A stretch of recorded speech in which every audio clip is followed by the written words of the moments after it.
हम यहाँ महावीर गाथा सुनने के लिए आए हैं और हम महावीर गाथा सुनाने के लिए आए हैं। और ये सब बिना संयोग के होता ही नहीं है।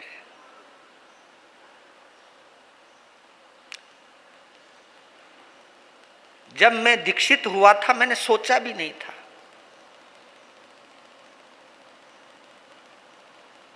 कि 2025 की महावीर जयंती श्री रामपुर में मनाई जाएगी। और तुमने भी नहीं सोचा था 2025 को महावीर गाथा और महावीर जयंती मनाने के लिए रमणीक मुनि आएंगे। बताओ, कोई जानता हो तो बता दीजिए। पर लेकिन जब, और ये सब निश्चित है पहले से, ये जो हमारी लाइफ की प्रिंटेड बुक है उसमें लिखा हुआ है, हमारी जीवन की किताब में ये लिखा हुआ था, डेट निश्चित थी। और ये भी निश्चित है कि इस कथा को सुनने के लिए कौन कौन आएंगे, कौन कौन सुनेंगे, ऑफलाइन भी और ऑनलाइन भी। लेकिन ये बात पक्की है, जिन जिन महानुभावों का हमारे मुख से निकली हुई ये महावीर गाथा सुनने का योग लिखवाया हुआ है, वो जरूर आएंगे। जो आए हैं उनका अभिनंदन है,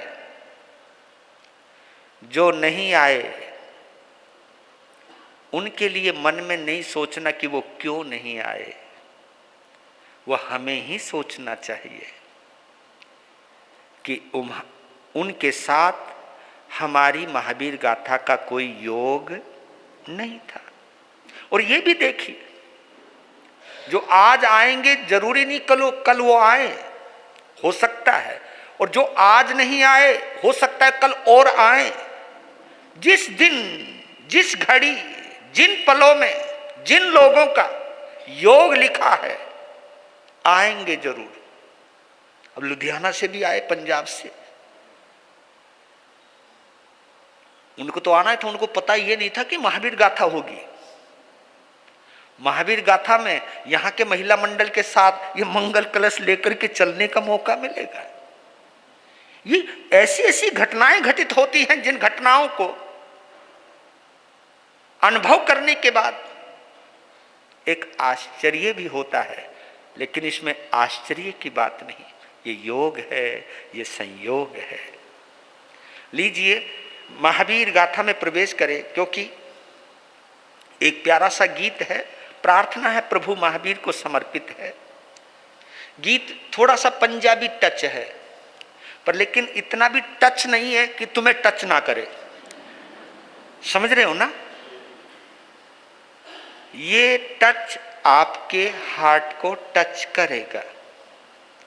और देखिए, जितनी मात्रा में आपकी भक्ति, प्रभु महावीर के प्रति अनुरक्ति बढ़ेगी, उतना ही आनंद आएगा। देवाधिदेव मेरे चरण पड़ूं मैं तेरे, काटो 84 फेरे, मुक्ति के दाता महावीर जी ओ मेरे, मुक्ति के दाता महावीर जी। देवाधिदेव मेरे चरण पड़ूं मैं तेरे, काटो 84 फेरे, मुक्ति के दाता महावीर जी ओ मेरे, मुक्ति के दाता महावीर जी। कुंडलपुर में जन्म लिया था त्रिशला माँ के जाए, कुंडलपुर में जन्म लिया था त्रिशला माँ के राजा सिद्धार्थ नु देन बधाइयां देव देवियां आए। राजा सिद्धार्थ नु देन बधाइयां देव देवियां आए। खुशियां नु चार चफेरे उठ गए गम्मा दे डेरे।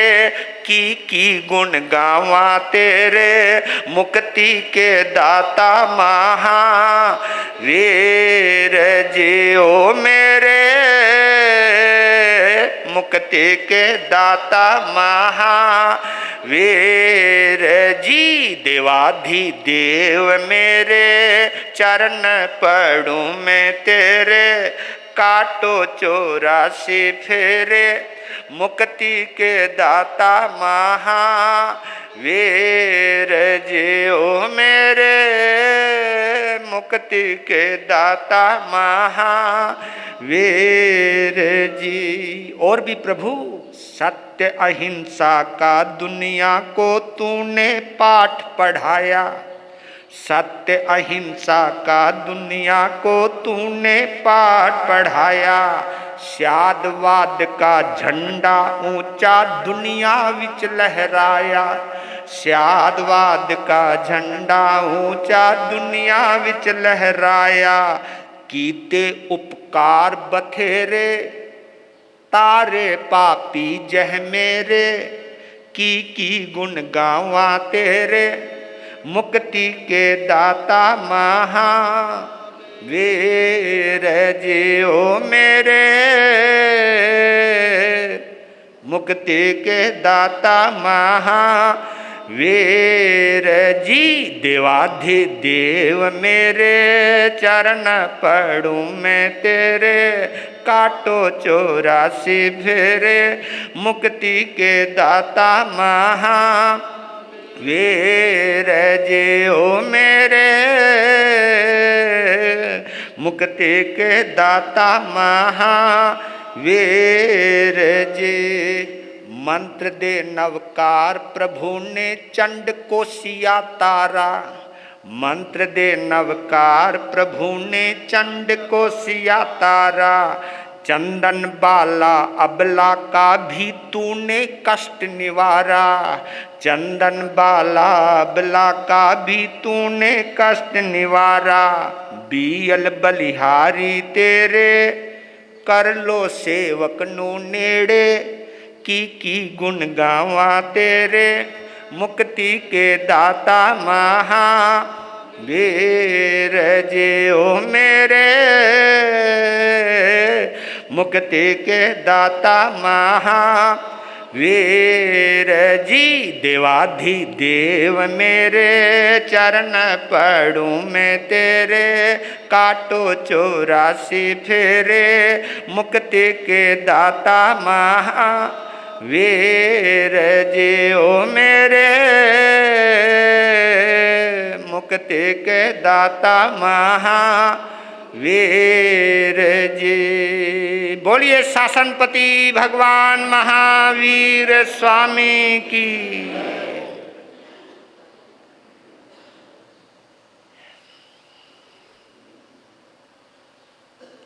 महावीर की कथा हम सभी की कथा है।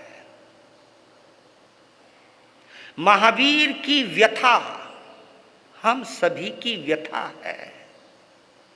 वो तो व्यथा से पार हो गए, लेकिन अभी हम सभी संसार की व्यथाओं से जुड़े हुए हैं। और आपको और स्वयं को इस व्यथा से मुक्त करने के लिए महावीर कथा से जोड़ रहा हूं। इस कथा को सुनते सुनते जहां कहीं भी अहोभाव की एक हृदय से, एक अंतस्थल से लहर अगर उठ गई, वो लहर आपके सम्यक्त्व की प्राप्ति में सहयोगी बन सकती है। और ये सम्यक्त्व की प्राप्ति आपको प्रभु महावीर से ही नहीं, प्रभु महावीर जिस सिद्ध शिला पर विराजमान है उस सिद्ध शिला से जोड़ सकती है। लेकिन इसकी शुरुआत कैसे होती है? क्योंकि ये महावीर की कथा मैं 72 दिनों तक सुनाता हूं, लेकिन 72 दिन को 2 हटाया है, 72 में से 2 हटाया है, 7 को लाया है। और ये 7 का अंक तेरे मेरे साथ महावीर को गाने के लिए उसी ने श्री रामपुर में बुलाया है।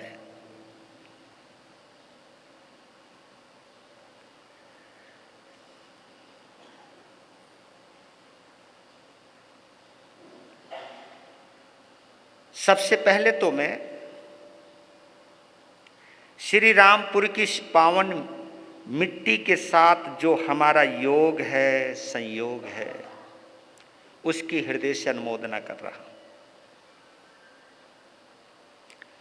और जितने श्रोताओं से, चाहे ऑफलाइन चाहे ऑनलाइन, जितने श्रोताओं से आज का ये योग है उनके प्रति भी मैं अनुमोदना कर रहा हूं। इस योग में, संयोग में हमारे संघ के अध्यक्ष श्रीमान रमेश जी लोढ़ा सहित समस्त कार्यकारिणी के प्रति भी, क्योंकि इनके साथ भी योग होगा, क्योंकि ये पूरी वर्तमान कार्यकारिणी वर्तमान में कार्यरत है, तो उनके साथ भी तो इस कथा का योग होगा, हमारा भी योग होगा। इसी योग ने बंदों को उठा करके अंकाई पहुंचाया, अंकाई में विनती आई, उससे पहले तो दिमाग में था ही नहीं। देखो योग कैसे बनता है। ये सब आए, बैठ गए, हम भी बैठ गए, इन्होंने हमको देखा, हमने इनको देखा, थोड़ी देर देखते ही रहे। ये सोचे कि बोलने क्या, मैं सोचूं ये बोलने क्या। बोल बाल शुरू हुई, विनती प्रारंभ हुई। मैंने कहा कि अभी कुछ नहीं कह सकता, राहता में देखते हैं राहत भरी खबर आती है या नहीं। राहता में फिर पहुंच गए। अब इस बार वो 4-5 जने नहीं, इन लोगों को भी ले गए। उन्होंने सोचा कि फोर्स जरा डबल कर दो। मैंने कहा, मैं पहले ही मन बना लिया था कि चलो प्रभु ने बुलाया है, इस आंगन ने बुलाया है, नखरे ज़्यादा करने ठीक नहीं, चुपचाप चले आए।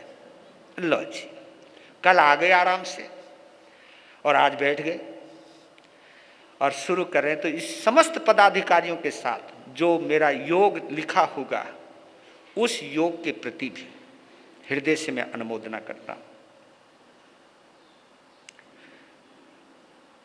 तो संक्षेप में बोलूं, सभी के प्रति आभार, सभी के प्रति आभार, सभी को मेरा प्यार, सभी के प्रति आभार, सभी को मेरा प्यार। होवे जीवन में सुधार, तो लो महावीर गाथा का आधार। ये महावीर गाथा का आधार इसलिए देना चाहता हूं ताकि हमारे जीवन में सुधार आ सके, जिसके बलबूते पर इस आत्मा का उद्धार हो सके। अब शुरुआत करता हूं। आपको मालूम है, हम नमो सिद्धानम का जाप क्यों करते हैं? कोई वजह तो है। और अधिकांशतः दिगंबर मुनि, उनका जो मंगलाचरण है, उनका एक ही मंगलाचरण है, ओम नमो सिद्धभ्य, ओम नमो सिद्धभ्य। सभी सिद्धों को मैं नमस्कार करता हूं। मैं सोचता रहा कि वजह क्या हो सकती है। और यहां तक कि होने वाला तीर्थंकर जब दीक्षा लेता है तो वो क्रेमी बनते का कोई पाठ नहीं पढ़ता। वो उसके मुख से एक ही शब्द, क्योंकि वो स्वयं बुद्ध है। दीक्षा से पहले 3 ज्ञान के धारी हैं। और ये जो संबोधन में बोल रहा हूं, जैसे ही वो बोलते हैं ओम नमो सिद्धानम, वो भी सिद्धों को नमस्कार करते हैं। कौन? जो दीक्षा ले रहा है, तीर्थंकर होने वाला। नमो सिद्धानम कहता है वो, बस वो भी सिद्ध भगवान को नमस्कार करके ही दीक्षा ग्रहण करता है। और जैसे नमो सिद्धानम बोलता है वैसे ही चतुर्थ ज्ञान मन प्रविज्ञान प्रकट हो जाता है।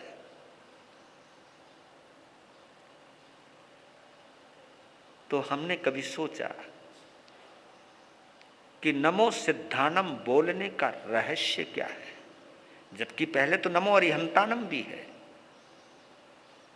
लेकिन सिद्धानम क्यों बोला गया? इसका रहस्य पहले खोल लेता हूं, क्योंकि महावीर की कथा को समझना, महावीर की गाथा को समझना आसान हो जाएगा।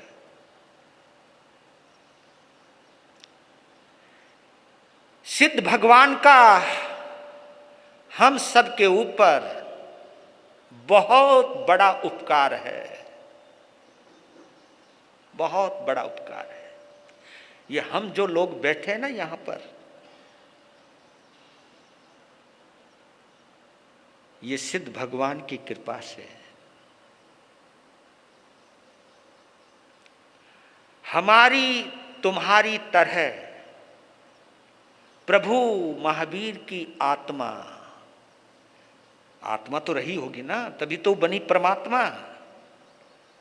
लेकिन ये जो प्रक्रिया है, आत्मा से परमात्मा बनने की जो प्रक्रिया है, इसका जो शुभारंभ होता है, उसका जो प्रारंभ होता है, वो कब होता है?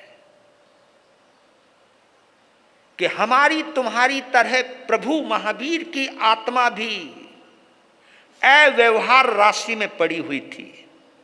किसमें? अव्यवहार राशि में पड़ी हुई थी। ये एक खान है जहां जीव आत्मा रहती है, खान। उस खान से कोई भी जीव आत्मा जब बाहर निकलती है, उस खान से, क्योंकि जब तक कोई चीज खान से बाहर नहीं आएगी तब तक वो उपयोग में, चाहे वो सोना है, चाहे वो चांदी है, चाहे वो हीरा है, उस खान से बाहर आने के बाद ही मार्केट में आएगी, नहीं तो वहीं की वहीं पड़ी रहेगी, वहीं अंधकार में पड़ी रहेगी। तो हमारी ये जीव आत्मा भी व्यवहार राशि, अव्यवहार राशि की खान में पड़ी हुई है, रहती है, और पता नहीं कितनी आत्माएं पड़ी हुई हैं। उस अव्यवहार राशि से व्यवहार राशि में यह आत्मा कब आती है? जब कोई सिद्ध गति को प्राप्त करता है, जब कोई अरिहंत सिद्ध होता है। इधर कोई आत्मा सिद्ध, बुद्ध और मुक्त हुई, वैसे ही एक जीव आत्मा अव्यवहार राशि से निकलकर बाहर आती है। अब बताओ कितना उपकार है सिद्ध भगवान का। आज हम जो हैं यहां पर, किसकी कृपा से? क्योंकि वो मुक्ति में ना गए होते, वो सिद्ध ना हुए होते, तो हमारी तुम्हारी लॉटरी नहीं निकली होती, नहीं पड़े रहते। पता नहीं कितने अनंत आत्माएं पड़ी हुई हैं वहां, हम वहां से बाहर आ गए। अब हम इस मार्केट में आ गए, लेकिन हमको एक भाव जरूर रखना चाहिए कि मैं भी ऐसी करनी कर सकूं जिन सिद्ध भगवंतों की वजह से मैं अव्यवहार राशि से बाहर आया था, मैं भी कुछ ऐसी करनी कर सकूं कि मैं भी सिद्ध हो जाऊं और मेरी वजह से कोई जीव आत्मा अव्यवहार राशि से व्यवहार राशि में आ सके। ये महावीर की कथा सुनते हुए हमको इतने शुभ भाव में भरना चाहिए केवल नमो सिद्धानम कहने से काम नहीं चलेगा, हमें भी सिद्ध होना है। तो ये महावीर की कथा संसार से सिद्ध होने की कथा है, नर से नारायण बनने की कथा है, जीव से शिव होने की कथा है। मन में इतना अहोभाव आना चाहिए कि आज मेरी किस्मत खुल गई, आज का दिन बड़ा सुनहरा है, सोने जैसा है, कि जिसकी बदौलत मुझे महावीर की कथा सुनने को मिली। हमारे में से पता नहीं कौन सा जीव यहां बैठा है कि महावीर की मुक्ति में जाने के बाद इस दुनिया में आया होगा।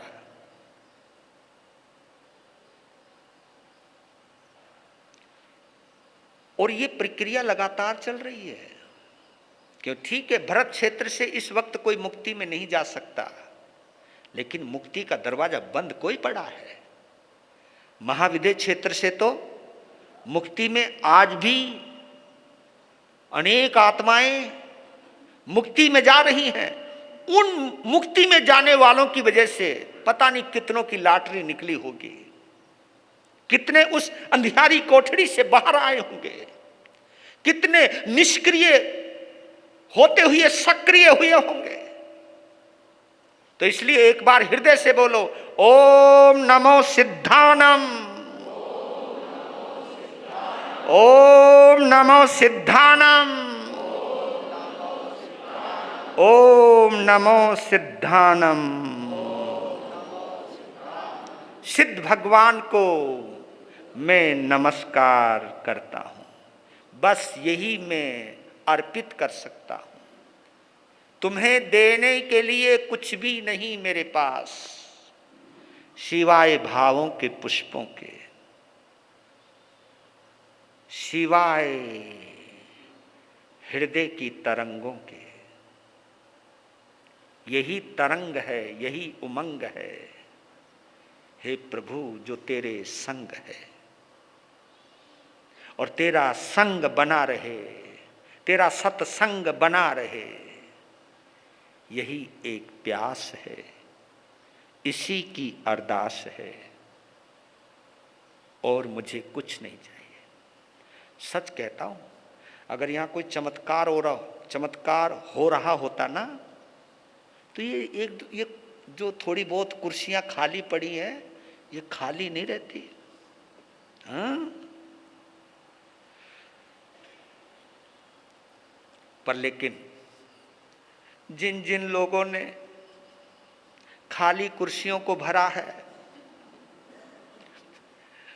उन सभी के लिए हृदय से आभार है ना।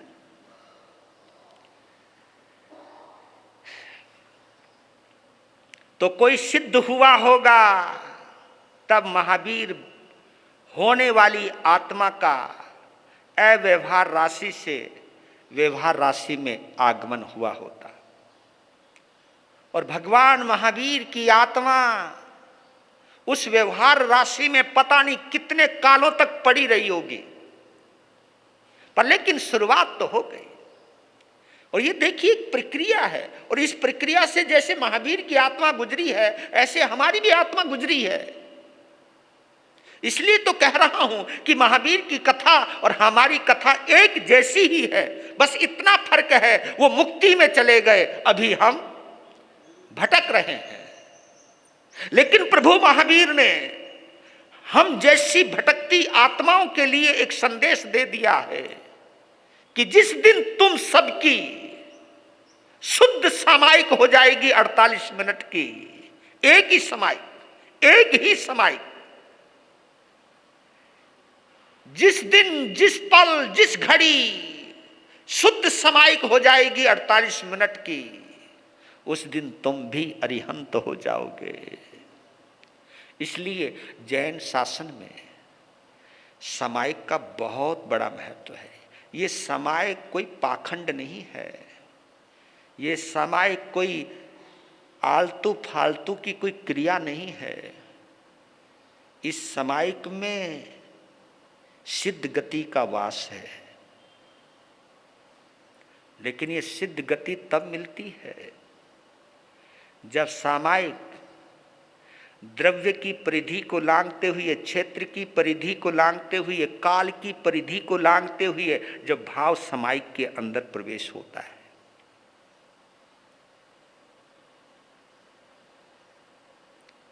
प्रभु महावीर को एक समायिक करने में 12.5 साल लग गए। कितनी समायिक? और तुम लोग एक दिन में 12 कर देते हो, बताओ। महावीर को 12.5 साल लग गए एक समायिक करने में, और हम कभी कभी जोश भी आ जाता तुमको तो एक एक दिन में 12 समायिक कर देते हो।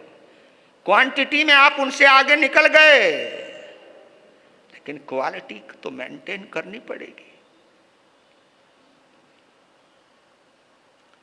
तो फिर व्यवहार राशि से वो एकेंद्रीय जीव में आए। एकेंद्रीय 1 नहीं, 2 नहीं, 5 स्थावर हैं।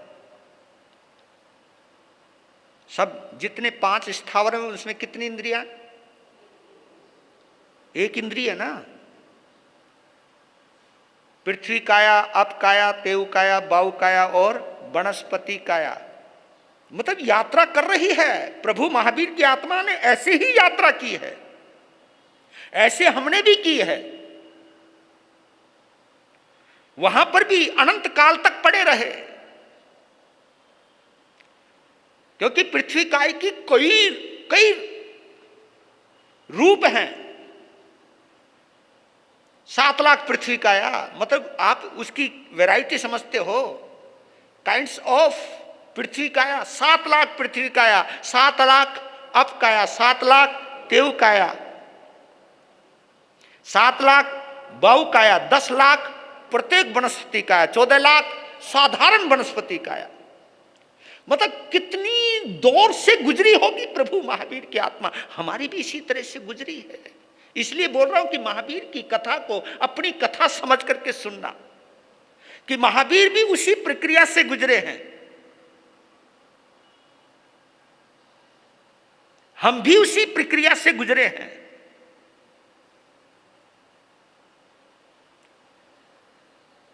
फिर वो बेंद्री में भी आए होंगे, फिर तेंद्री में भी आए होंगे।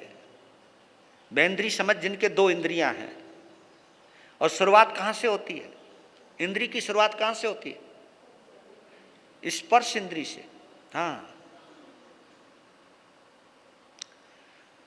स्पर्श इंद्री जिसके पास केवल हो वो एकेंद्री कहलाता है। और स्पर्श के साथ जब जिह्वा जुड़ जाए, रस इंद्री जुड़ जाए, तो ये 2 इंद्री हो जाते हैं। और जिह्वा के साथ नाक जुड़ जाए तो फिर 3 इंद्री हो जाती हैं। और नाक के साथ अगर आंख जुड़ जाए तो ये 4 इंद्रियां हो जाती हैं। और आंख के साथ कान जुड़ जाए तो इस समय तुम्हारे पास कितनी इंद्रियां हैं? हाँ, बिल्कुल कान बिल्कुल खुले हुए हैं। न कि जी माइक ने और खोल दिया, क्योंकि पीछे वाले भी सुन लेते हैं।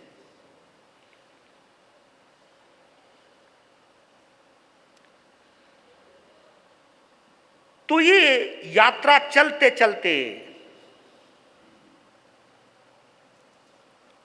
प्रभु महावीर की, क्योंकि नए सार से उनकी गिनती हुई है। नए सार क्यों हुई गिनती बताओ? क्योंकि जब तक आत्मा सम्यक्त को छूती नहीं है तब तक इस आत्मा की गिनती शुरू होती ही नहीं है। इससे पता लगता है कि पता नहीं कितना जन्म बिना सम्यक्त के हम भटकते रहे। और हमारे तुम्हारे में से किसका कौन सा जन्म चल रहा है ये तो हम नहीं जानते। हमने किसी जन्म में सम्यक्त का स्पर्श किया है या नहीं किया ये भी नहीं जानते। और ये मुझे भी पता नहीं है। ये तो तभी पता चलेगा ना जब कभी ऐसा संयोग बनेगा तुम्हारा और हमारा, कि जब किसी तीर्थंकर के काल में हमारा तुम्हारा जन्म होगा और उनके समोसरण में जाना होगा। और अंदर से एक सवाल पैदा होगा कि प्रभु हमें सम्यक्त्व की प्राप्ति कब हुई क्या पता। आने वाले तीर्थंकर हम सबको एक सूचना दें कि श्री रामपुर में महावीर की कथा सुनी थी, तब तुमको सम्यक्त्व का स्पर्श हुआ था। हो सकता है, मैं तभी तो कह रहा हूं इतनी शिद्दत से सुनो इस कथा को कि सुनते सुनते भी सम्यक्त्व की प्राप्ति हो जाए, बोध मिल जाए, भेदभाव मिट जाए। क्योंकि ये याद रख लेना, जब तक भेदभाव जुड़ा हुआ रहेगा, राग द्वेष जुड़े हुए रहेंगे, तब तक हम मिथ्यात्वी ही हैं। जब तक राग द्वेष भेदभाव किसकी वजह से होता है बताओगे आप मुझे? मोहनीय कर्म की प्रबलता से। और ये मोहनीय कर्म अगर मेरे में भी है ना, तो तुम्हें भी मैं भेदभाव करने वाला बनाऊंगा। मैं संत होते हुए भी अगर किसी को ये कहता हूं कि उसको वंदना मत करना, उसको आहार पानी मत देना, उसके दर्शन मत करना, अगर ये मैं बोल रहा हूं तो मैं मिथ्यात्व की परूपना कर रहा हूं, सम्यक्त्व की परूपना नहीं कर रहा हूं। मैं अगर तुम्हारे अंदर नफरत का जहर भर रहा हूं, भेदभाव करना सिखा रहा हूं, तो मैं गुरु पद के साथ अन्याय कर रहा हूं। मैं जिन शासन की हीलना कर रहा हूं, अवहेलना कर रहा हूं, यह पता नहीं हमें कब बोध होगा। संप्रदाय के राग में आकर के अपनी संप्रदाय को पुष्ट मजबूत करने के चक्कर में औरों के लोगों को तोड़कर अपने साथ जोड़ने का, और जोड़ते हुए यह कहने का कि मैंने तुमको मिथ्यात्वी से सम्यक्त्वी बनाया है। बहुत झूठ बोलते हैं वो लोग। मैं कौन होता हूं आप लोगों को मिथ्यात्वी से सम्यक्त्वी बनाने वाला? आप मिथ्यात्वी से सम्यक्त्वी जब बनोगे जब मोहनीय कर्म का प्रभाव कम होगा, मैत्री भाव मजबूत होगा, तब बनोगे सम्यक्त्वी। मैत्री भाव ही एक ऐसा है जहां से तेरे और मेरे की भावना निकलती है। जहां तेरा और मेरा हो वहां मोहनीय कर्म है। जहां तेरा और मेरा मिट जाए वहां मैत्री भावना है, वहां मैत्री भावना है। और ये तेरा मेरा बहुत चल रहा है आजकल, और हम ही चला रहे हैं, और वो भी महावीर के नाम पर। जिस बेचारे ने कभी कुछ किया ही नहीं है धंधा, उस प्रभु महावीर ने ये कुछ नहीं किया जो हम कर रहे हैं उनके नाम पर।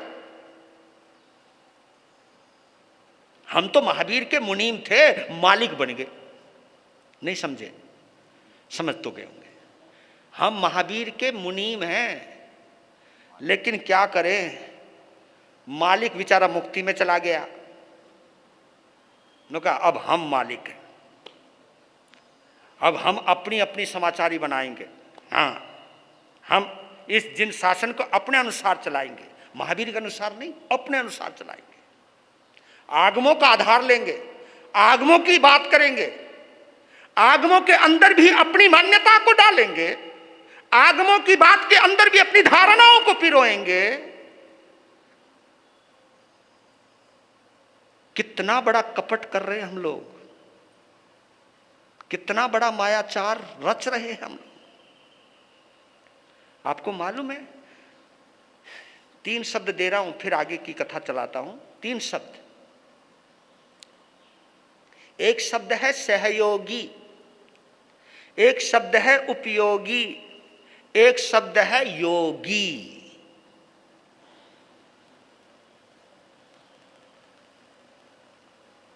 इन तीनों शब्दों में 5 पदों का समावेश हो गया।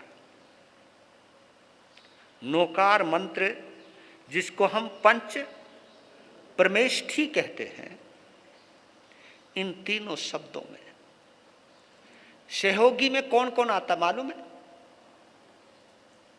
बोलो ना, सहयोगी कौन? सहयोगी होता है श्रावक और श्राविका। इस पद में आते हो आप लोग, श्रावक और, क्योंकि सहयोगी हो आप हमें भी संभालते हो, खुद को भी संभालते हो। बहुत बड़ा दायित्व है श्रावक समाज के ऊपर, श्रावक संघ के ऊपर। आप कोई आम मनुष्य नहीं हो, आम आदमी नहीं हो, आप श्रावक और श्राविका हो, सहयोगी हो।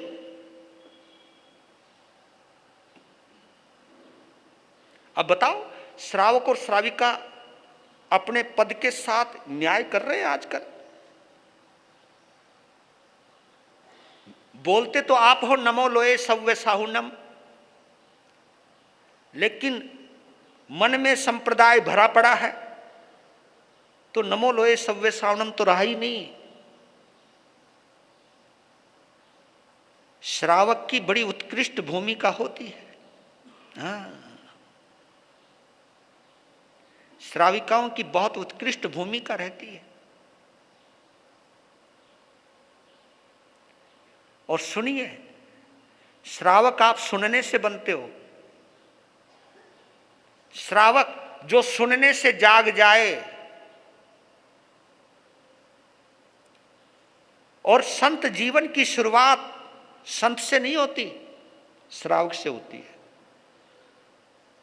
आपको एक गहरी बात और बताऊं, नमो लोए सव्य साहुनम में आप लोगों की एक मान्यता है कि वहां लोक के समस्त साधुओं को नमस्कार किया गया, यही है ना मान्यता। लेकिन मैं आपको बतला रहा हूं, नमो लोए सव्य साहुनम में श्रावक और श्राविकाओं को भी नमस्कार किया गया है। आप कहोगे ये तो बात पहली बार सुनी है ना? सुनी होगी, पहली बार ही सुनी होगी। साधु बोलते नहीं, उनका हमें ही करो नमस्कार। अरे मेरे भोलिया, जब भगवान महावीर ने नमो संघर्ष से बोल दिया, संघ को नमस्कार करता हूं, और संघ में क्या साधु साध्वी रहते? संघ में तो श्रावक और श्राविका भी आते हैं। और एक दृष्टि से आप और हम भाई भाई हैं, भाई बहन हैं, क्योंकि अब इस चीज को यहां पे पकड़ लेते हैं। 3 शब्द और दे रहा हूं, एक होता है गुरु, एक होता है सदगुरु, एक होता है परम गुरु। गुरु वो होता है जो तुम्हें कमाने की कला सिखाता है। गुरु, क्योंकि अध्यापक है, जितने भी टीचर्स हैं, ये सब गुरु की कैटेगरी में आते हैं। ये गुरु हैं, उन्होंने आपको अक्षर ज्ञान दिया, आपको किसी न किसी हुनर में माहिर किया, कोई ना कोई हुनर सिखाया, कोई ना कोई कला सिखाई, आपकी जीविका से आपके जीवन को जोड़ा। क्योंकि ये जीवन बिना जीविका के चलता ही नहीं है, चलेगा ही नहीं।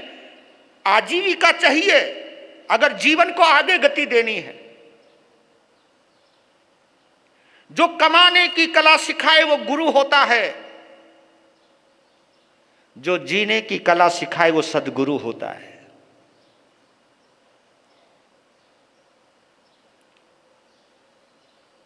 और जो निर्ग्रंथ बनकर अरिहंत पद को प्राप्त करे वो परम गुरु होता है।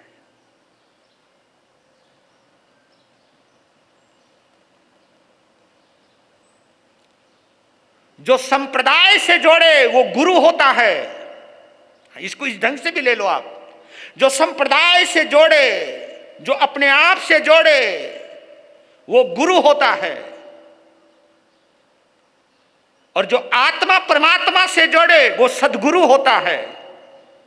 और जब आत्मा परमात्मा बन जाए वो परम गुरु होता है। क्योंकि मैं अगर आपको संप्रदाय से जोड़ रहा हूं, संप्रदाय के प्रति रागी बना रहा हूं, मैं गुरु तो हूं लेकिन सदगुरु नहीं हूं। क्योंकि सदगुरु मैं तब बनूंगा, गुरु मैं ये कहूंगा तू मेरे से जुड़। ये गुरु का धंधा है, क्योंकि गुरु दुकान करता है। ये जितने भी गुरु हैं सब ने अपनी अपनी संप्रदाय की दुकान खोल रखी है।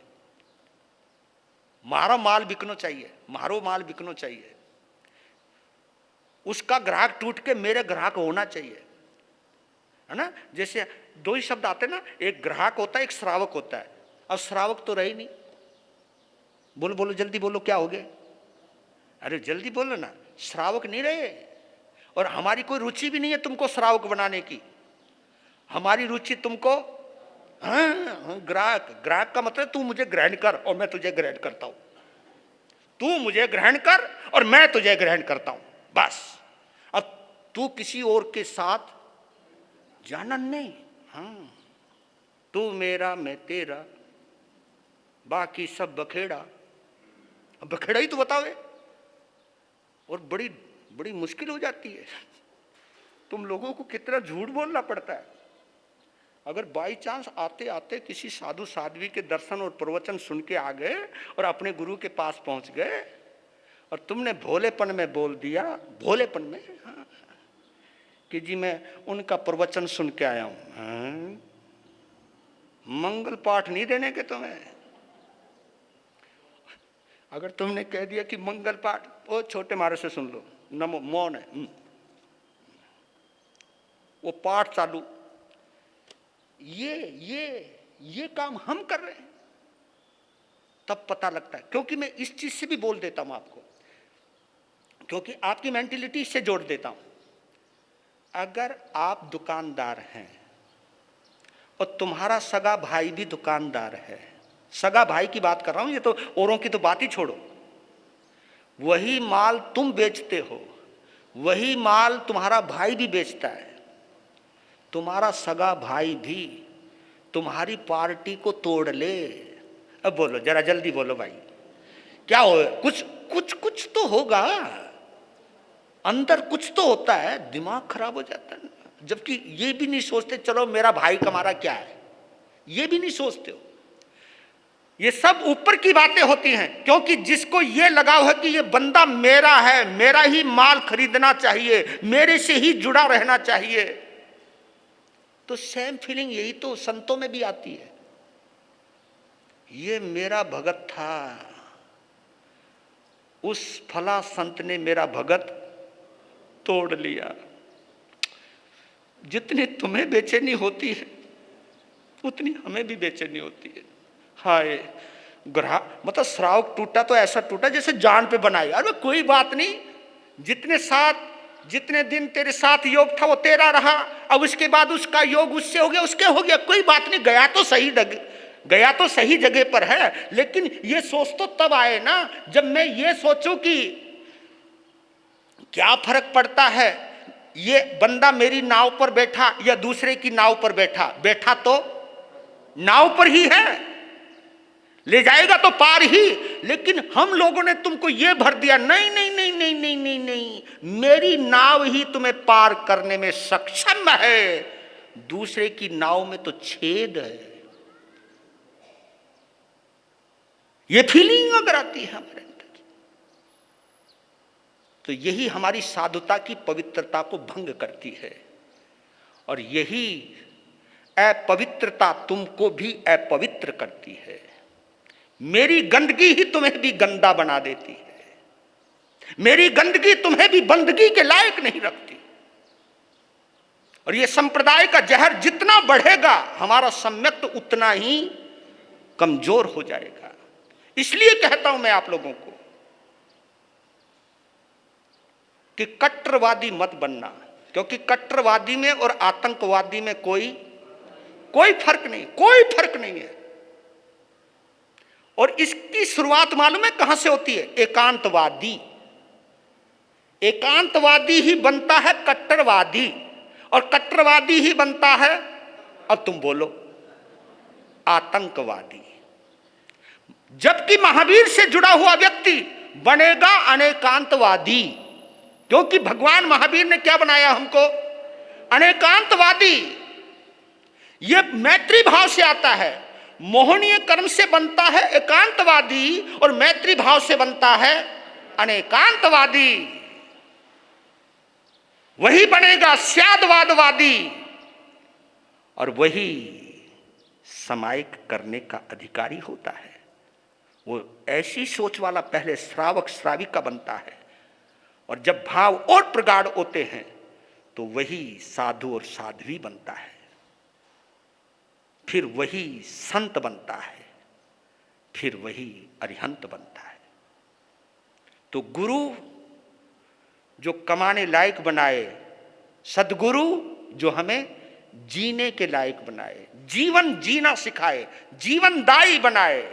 इसलिए कहता हूं कि जैन शासन, जिन शासन, जैन धर्म जटिल नहीं बनाता, जीवनदायी बनाता है, जीवन देने वाला बनाता है। और यह हमारा संदेश है, भगवान महावीर का संदेश, जियो और जीने दो, ये महावीर का संदेश है। लेकिन हम मोह में आकर के, सांप्रदायिक राग में आकर के हम इसी प्रभु महावीर के संदेश को ही भूल जाते हैं।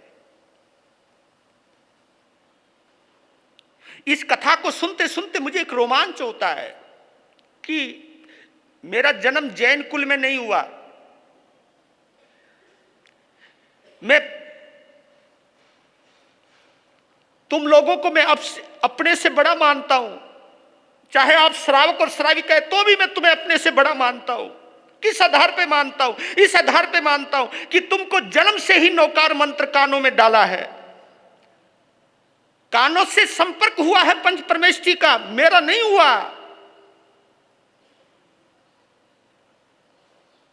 हमारे कानों में गायत्री मंत्र डाला गया है, हमारे कानों में हरे राम हरे कृष्णा डाला है, लेकिन तुम्हारे कानों में तो महावीर को स्वयं डाला गया है।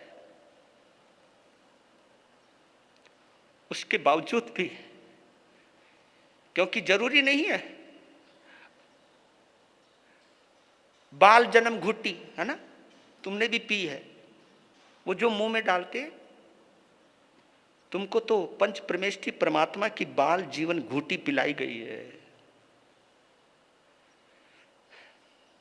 लेकिन ये मेरा सौभाग्य है कि बेशक मेरा जन्म जिन शासन में नहीं हुआ, लेकिन प्रभु तेरे साथ कोई ना कोई मेरा संबंध रहा होगा, तेरे साथ कोई ना कोई मेरा योग रहा होगा कि मुझे अपनी कथा सुनाने के लायक समझा और मुझे ये जीवन दिया, मुझे ये जैन बाना दिया। इस जैन बाने के साथ रहते रहते मुझे 46 साल हो गए, 46 ईयर हो गए। और महावीर से जुड़ने के बाद मैं अपने आप को इतना आनंदित महसूस करता हूं, इसलिए मैंने अपनी जिंदगी में किसी समाज को तोड़ा नहीं आज तक, मेरे ऊपर यह दाग नहीं लगा आज तक। और यह प्रेरणा मेरे गुरुदेव की थी, परम सेवा भावी गुरुदेव श्री प्रेम सुख जी महाराज साहब। उनका जन्म भी जैन कुल का नहीं है, वो भी क्षत्रिय कुल के थे, लेकिन वो एक बात कहा करते थे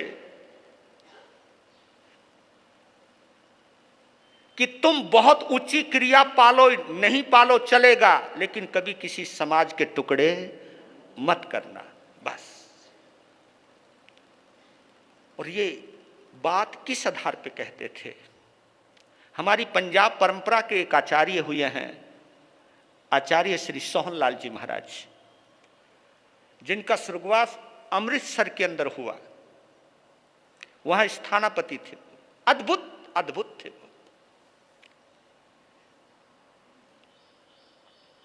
उन्होंने कभी किसी को प्रेरणा नहीं दी मेरे पास आना, ये कभी उन्होंने बोला ही नहीं। उन्होंने एक बात कही थी, वो बात मेरे जहन तक पहुंच गई। मुझे नहीं कही, उनके श्रावक से सुना था मैंने।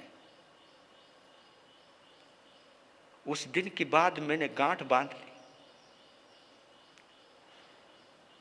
कि मुझे ये काम नहीं करना। आपको बताऊं, मैं 5 महाव्रत व्यवहार रूप में पालते हुए, व्यवहार रूप बोलूंगा, व्यवहार रूप में 5 महाव्रत की पालना करते हुए, कठोर क्रिया की पालना करते हुए भी मर के नरक में जा सकता हूं। जिसने कभी रात्रि भोजन नहीं किया, जो नौकारसी, पोरसी, डेढ़ पोरसी सब चीज करता, तो भी मैं नरक में जा सकता हूं। वो उस आधार पर बोल रहा हूं मैं, ये तुम्हारे लिए और हम सबके लिए। उन्होंने कहा कि 1,00,000 गौएं, कितनी गौएं, गौ तो समझते होंगे, 1,00,000 गौएं, गौ को मां का दर्जा मिला है, क्योंकि एक यही प्राणी है, एक यही ऐसी आत्मा है, इसको माता का दर्जा इसलिए मिला है कि अगर इसका पांव किसी के ऊपर पड़ जाए तो एकदम पांव उठा लेती है। गाय किसी को कुचलती नहीं है, गाय किसी को मसलती नहीं है, कुचलती नहीं है, ये उसका मातृत्व की निशानी है, इसलिए उसको मां कहा। अगर भैंस का पांव पड़ जाए तो कुचल देगी, गाय का पांव पड़ जाए तो उठा लेती है, एकदम झटके से उठा लेती है, उसे पता लग जाता है कोई मेरे पांव के नीचे। ये संत जीवन है, ये श्रावक का जीवन है, ये जीवन, ये प्रेरणा हमको गौ माता से मिलती है। ऐसी भोली भाली माता का दर्जा प्राप्त गौएं, 1,00,000 गौएं एक ऐसे बाड़े में बांध दी जाए या बंद कर दी जाए, बांध दी नहीं, बंद कर दी जाए बाड़े में, इतना बड़ा बाड़ा जिसमें 1,00,000 गौएं आ सकें, और रास्ता छोटा सा हो निकलने का, और उन गौओं के ऊपर पेट्रोल या ज्वलनशील पदार्थ छिड़क दिया जाए और उनको आग लगा दी जाए। इसको संकल्पी हिंसा बोलते हैं, क्योंकि पहली बात तो बाड़े में बंद करना संकल्प है, और उसके ऊपर फिर ज्वलनशील पदार्थ डालना यह भी संकल्प है, और फिर उनके ऊपर आग डालना, दिया सलाई डालना, यह भी संकल्प है। तो जितनी हिंसा 1,00,000 गौओं की हत्या करने से होती है, जितना पाप 1,00,000 गौओं की हिंसा से होता है, उतना ही पाप एक समाज के 2 टुकड़े करने से हो जाता है।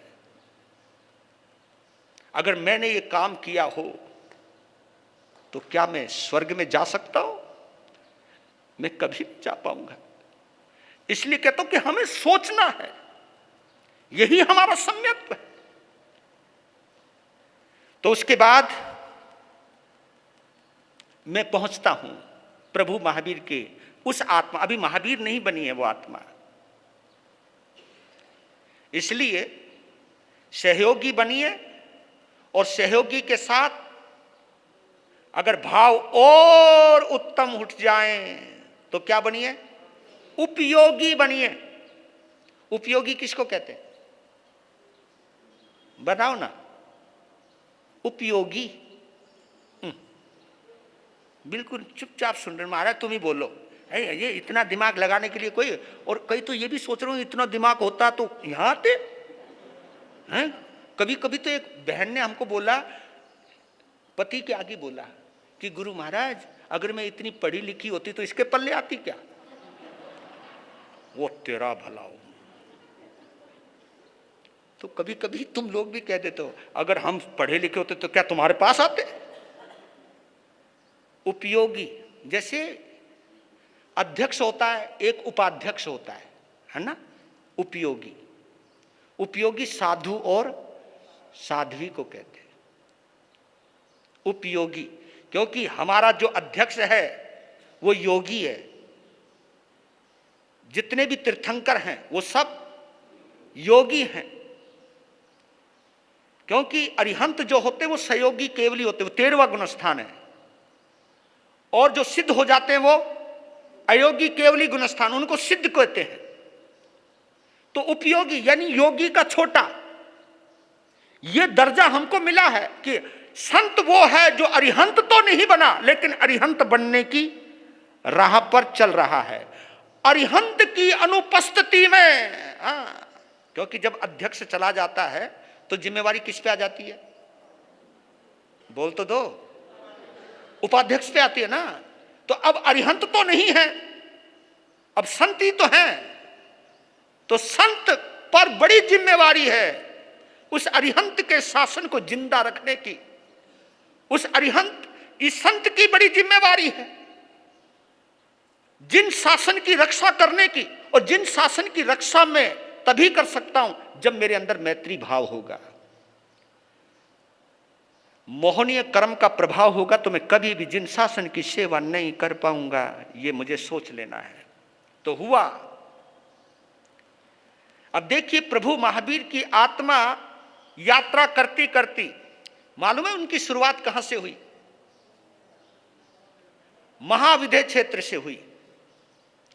महाविदेह क्षेत्र में जयंती नाम का एक राज्य है, जयंती, और वो भी पश्चिमी महाविदेह क्षेत्र में। जैसे यहां पर भी बटा हुआ है ना, ये उत्तरी भारत है, ये पश्चिमी भारत है, ये दक्षिणी भारत है।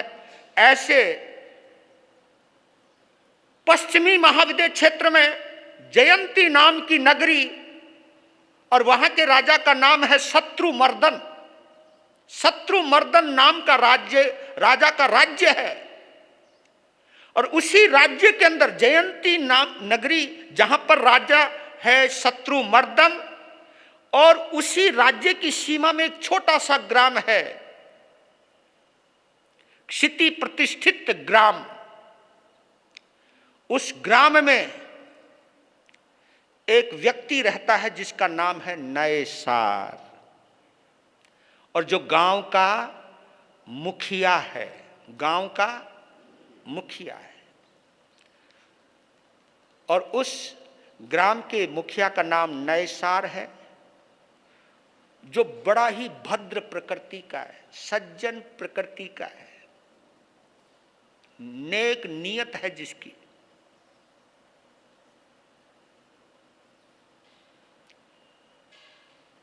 और उसको एक पद मिला हुआ है, ग्राम चिंतक।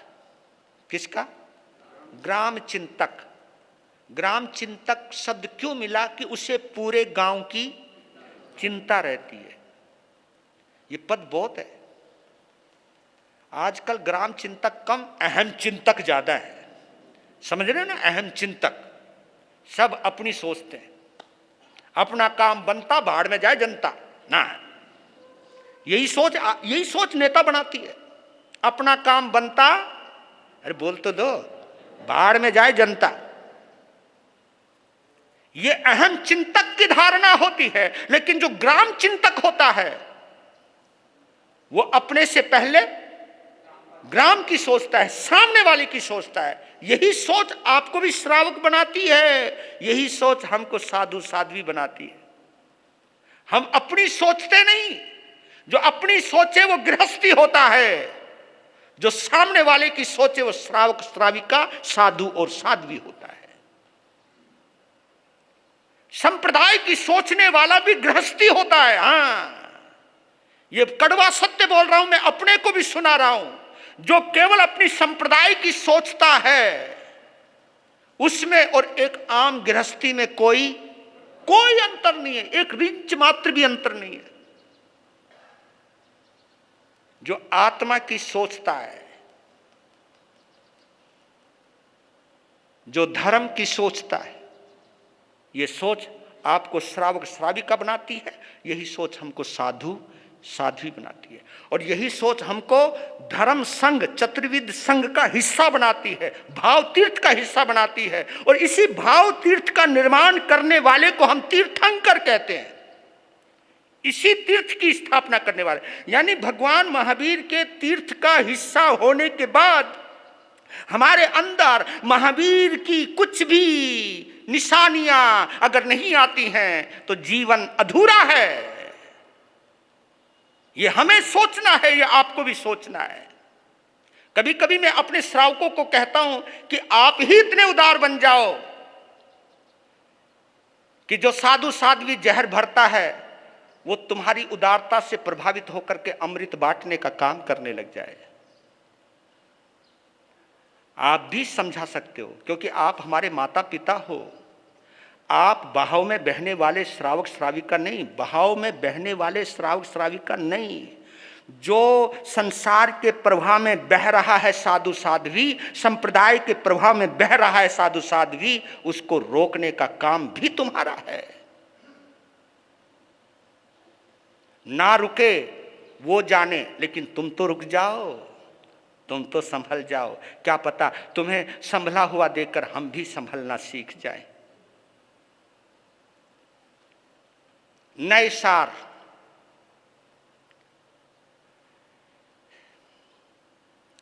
और वो इतना माहिर है क्योंकि वो लक्कड़हारा भी है।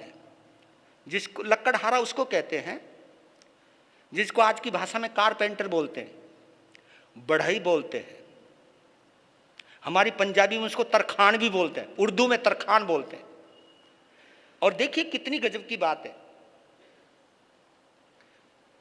और इसको काष्ठ शिल्पी भी बोलते हैं, काष्ठ शिल्पी, समझ रहे हो आप?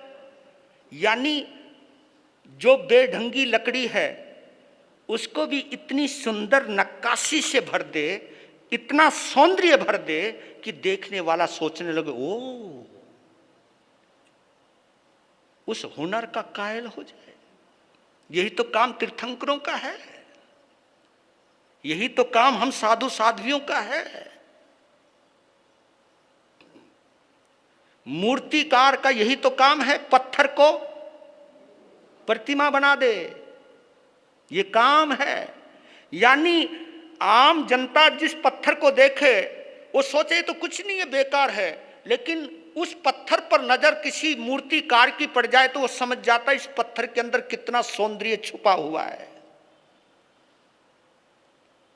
अनगढ़ पत्थर में छुपे हुए सौंदर्य को देखने की कला सिखाती है ये कला।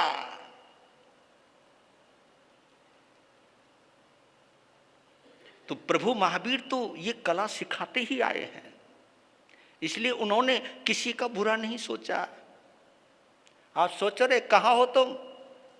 1141 जनों की हत्या करने वाला अर्जुन माली, उसको भी भगवान महावीर ने दीक्षा दी। औरों की नजरों में वो हत्यारा है, लेकिन प्रभु महावीर ने उस हत्यारे के अंदर जीवन का उद्धार करने वाले को ढूंढ लिया।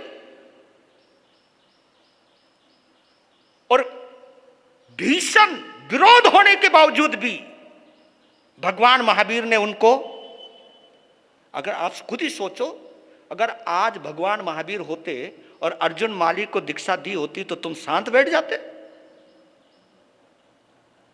उनके ऊपर भी टिप्पणियां कर देते। और मैं आज भी बोलता हूं कि संप्रदाय के राग में रंगे हुए, चाहे वो दिगंबर है, चाहे स्वतंबर है, चाहे स्थानकवासी है, चाहे तेरापंथी है, अगर भगवान आज वापस आ जाए और कहने लग जाए तुम ये क्या कर रहे हो, मालूम है क्या बोलेगा भगवान? ये बताओ कि तुम दिगंबर वाले भगवान हो या मंदिर वाले भगवान हो या थानक वाले भगवान हो या तेरापंथ, या हम लोगों ने चश्मा ही ऐसा रख दिया और हमने तो ये बोल दिया भगवान को कि तेरी कंडीशन पर हम नहीं चलेंगे, तुझे हमारी कंडीशन पर चलना पड़ेगा। वाह भाई वाह, क्या बात है। तो उस नए सार ने मत उस कला को देखने की कला दिखाई। और भवन निर्माण में फर्नीचर देखो क्या गजब के।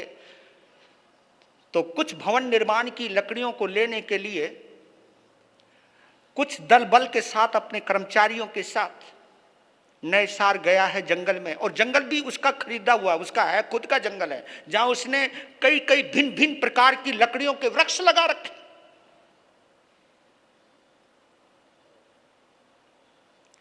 तो पहुंच गए जंगल में, लकड़ियां काटने लगे, दोपहरी हो गई। और वो इतना बड़ा धर्मात्मा नहीं, क्योंकि उसका वो ग्राम चिंतक था बस, वो कोई बहुत बड़ा श्रावक, उसको पता भी नहीं था श्रावक क्या होता है, पर लेकिन उसके जीवन का एक नियम था जी। उस नियम ने कमाल करके दिखाया। एक ही नियम था कि खाने से पहले किसी को खिलाऊंगा, बाद में। ये नियम कम नहीं होता। और श्रावक के 12 व्रतों में आपका भी एक नियम है। ये कौन सा? अतिथि नहीं, अतिथि संविभाग व्रत। ये 12 व्रतों में तुम्हारा एक व्रत है भैया। महावीर ने आपको इस व्रत से जुड़ा हुआ है। और तुम खुद सोचो कि हम संत लोग होते हुए भी आप लोगों को कभी कभी क्या प्रेरणा दे जाते हैं कि हमको ही हार देना, किसी और को, हमारे अलावा कोई आए तो ले नियम अप्पानम बोस रे बोस। मैंने सोचा पता नहीं ये कौन सा नियम दिया अप्पा। जैन संतों को बहुत ऐसी आदत बोसरे करने की, है ना। इस तरह तो नौजवान भाग्य हमारे, क्योंकि नौजवान हमारे पास आने से डरते हैं, कभी महाराज जी ये ना कर दे बोसरे, कोई नियम ही ना दे दे। ये जैन संतों को इतनी नियम देने की जल्दबाजी पड़ी है कि सामने वाले बंदे को मेरे अलावा कोई और नियम ना दे दे, बस नियम मैं ही दूंगा। इस नियम देने के चक्कर में ये बेचारे नौजवान डर गए, और अब तो नौजवानों ने भी रास्ता निकाल लिया। एक ने से पूछा कि कोई नियम देता तो क्या करते हो? नुके जी हमने ना जो पक्का नियम लेना हो तो यूं करते, है ना जी, जो कच्चा नियम लेना हो तो यूं करते हैं। नुके यूं, नुके जी नियम अंदर से निकल जाता बाहर ना, ना। नुके जी जब साधु ही बाज नहीं आ रहे नियम ले देने से, तो हम भी कौन से कम है, हम भी नियम को सप्लाई कर देते। भाई लोग, भाई धंधा अपना, उन्होंने भी रास्ता निकाल दिया कोई ना कोई। तो हुआ भाई, एक ही नियम था, खाने से पहले खिलाऊंगा, बस खाने से पहले खिलाऊंगा।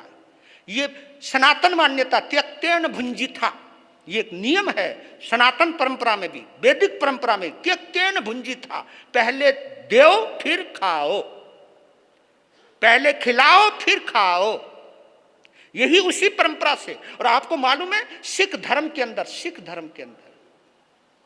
क्योंकि 10वें गुरु सिख धर्म के गोविंद सिंह हैं, उनका जन्म पटना में हुआ है, वहां पटना साहब है। और आपको मालूम होगा प्रभु महावीर का जन्म भी बिहार में हुआ है, और गुरु गोविंद सिंह का जन्म भी बिहार में हुआ है। और वो 10वें गुरु हैं, उन्होंने सारा निचोड़ निकाला है। उन्होंने, उनको प्राकृत और संस्कृत बहुत जबरदस्त आती थी। उन्होंने जैन आगमों का अध्ययन किया है, और उन्हीं आगमों से वो रहस्य निकाल करके लाए जो गुरुद्वारे के अंदर लंगर लगता है, जो गुरुद्वारे के अंदर भंडारा लगता है, लंगर, वहां लंगर की व्यवस्था है, और उसका नाम है गुरु प्रसाद। हमारे यहां गौतम प्रसादी है, हमारे यहां गौतम प्रसादी है, उनके यहां गुरु का प्रसाद है, गुरु प्रसादी बोलते हैं वहां। ये सब आया वहां से। उन्होंने एक चीज निकाली वहां से जैन शासन से। और गुरु गोविंद सिंह ने अपने भक्तों को एक बात कही थी कि जहां तुम मुझे विराजमान करो, मेरा स्थान तभी सुरक्षित रहेगा जब मेरे आंगन में आने वाले हर व्यक्ति के लिए भोजन की व्यवस्था होगी। और याद रखना, उस व्यवस्था के अंदर ना तुम अमीरी देखना, ना तुम गरीबी देखना, ना तुम कोई जात देखना, ना कोई तुम पात देखना। जो भी मेरे दर पर आ गया उसके साथ कोई भेदभाव मत करना। हम लोग तो चेहरा देखकर भोजन खिलाते हैं, हाँ, रिश्तेदार आ जाओ तो बड़े ढंग से खिलाते हैं। हम तो ये भी देखते हैं दिगंबर है, सितंबर है, ये है वो है, ये सोच सोच करके खिलाते हैं। अरे असली सार तो निकाला गुरु गोविंद सिंह ने, जो जैन धर्म के अंदर उन्होंने 9 प्रकार का पुण्य बतलाया। और 9 प्रकार के पुण्य में सबसे पहला पुण्य कौन सा है? अन्न पुण्य और पान पुण्य। इसी प्रक्रिया पर चला है सिख धर्म। और उन्होंने एक मान्यता दी गुरु गोविंद सिंह ने, जो किसी का पेट भरेगा उसका पेट कभी खाली नहीं रहेगा। इसलिए कभी आपको सिख व्यक्ति भीख मांगता हुआ नजर नहीं आएगा, क्योंकि वो भीख मांग ही नहीं सकते, क्योंकि वो दूसरे का पहले पेट भरते हैं। यही हमारी जिन शासन की पहचान है। तो एक संकल्प लिया कि कोई आए फिर मैं खाऊं, भरी दोपहरी जंगल कौन आएगा। घरवाली भी, पत्नी भी साथ में है। उसको कहा कि तू बैठ। पहाड़ी के टीले पर गए हैं, देख रहे हैं कोई है, सबको कह दिया तुम खा लो, लेकिन मैं खाऊंगा तब जब मैं पहले खिलाऊंगा। देख रहे हैं, देख रहे हैं, देख रहे, मैं सड़क पर देख रहा हूं, हाँ, देख रहे, वो टीले से देख रहे हैं। एकदम नजर आया इधर आपका समय हो गया।